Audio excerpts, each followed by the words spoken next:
Le voyage du capitaine Léon. Dans une petite ville tranquille de France, vivait un soldat courageux nommé capitaine Léon. Léon était connu pour son bravoure et sa loyauté envers son pays. Il avait vécu de nombreuses aventures et avait vu de nombreux endroits au cours de ses missions. Mais une grande aventure l'attendait encore. Un matin clair de printemps, Léon reçut une lettre spéciale. C'était une invitation à participer à une expédition très importante. Le roi de France avait besoin de lui pour explorer une île mystérieuse qui venait d'être découverte. Cette île était censée abriter des trésors cachés, mais aussi des dangers inconnus.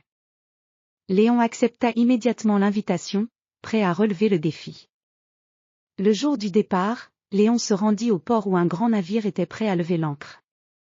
Le navire était impressionnant, avec ses grandes voiles blanches et ses canons brillants. Les marins s'affairaient à préparer le bateau, et Léon put sentir l'excitation dans l'air. Il monta à bord avec détermination. Le voyage en mer fut long et parfois tumultueux.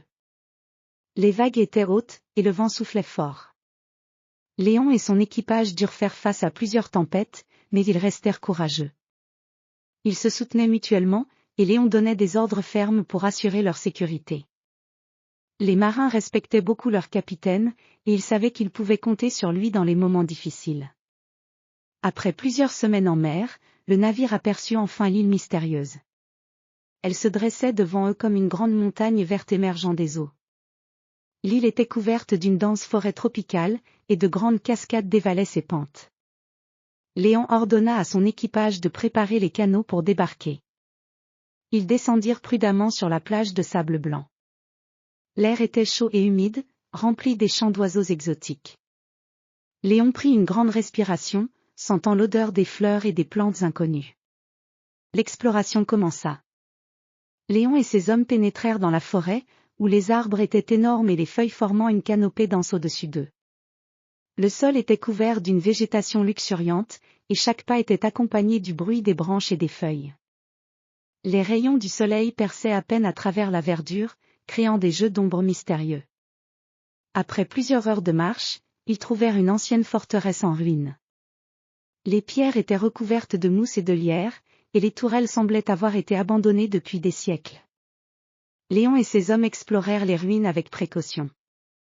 Les murs de la forteresse étaient ornés de fresques anciennes représentant des scènes de bataille et des créatures mythiques.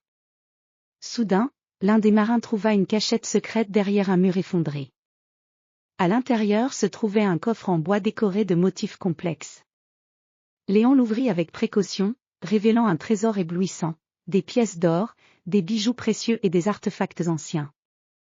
L'émerveillement se lisait sur les visages de tous les membres de l'équipage.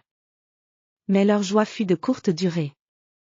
En fouillant plus loin dans la forteresse, ils rencontrèrent des pièges anciens et des mécanismes complexes. Léon montra son courage et son ingéniosité en déjouant les pièges et en trouvant des solutions pour les obstacles. Sa détermination et son habileté impressionnèrent ses hommes et renforcèrent leur confiance en lui. À la fin de la journée, Léon et son équipage avaient exploré la forteresse et découvert de nombreux trésors. Ils prenaient soin de tout rassembler et de le transporter vers le navire. La nuit tomba doucement sur l'île, et les étoiles brillaient dans le ciel clair. Léon se tenait sur la plage, regardant la mer et réfléchissant à l'aventure qu'il venait de vivre. Il savait que ce voyage resterait gravé dans les mémoires comme une légende. Le retour au pays fut triomphal. Léon et son équipage furent accueillis en héros. Les trésors découverts furent partagés et étudiés, et l'histoire de l'expédition fut racontée à travers tout le royaume. Léon continua à servir son pays avec honneur et courage, et son aventure sur l'île mystérieuse devint une source d'inspiration pour de nombreuses générations futures. Ainsi se termine l'histoire du capitaine Léon, un héros dont les aventures marquèrent l'histoire et dont le courage et la détermination sont encore célébrés aujourd'hui.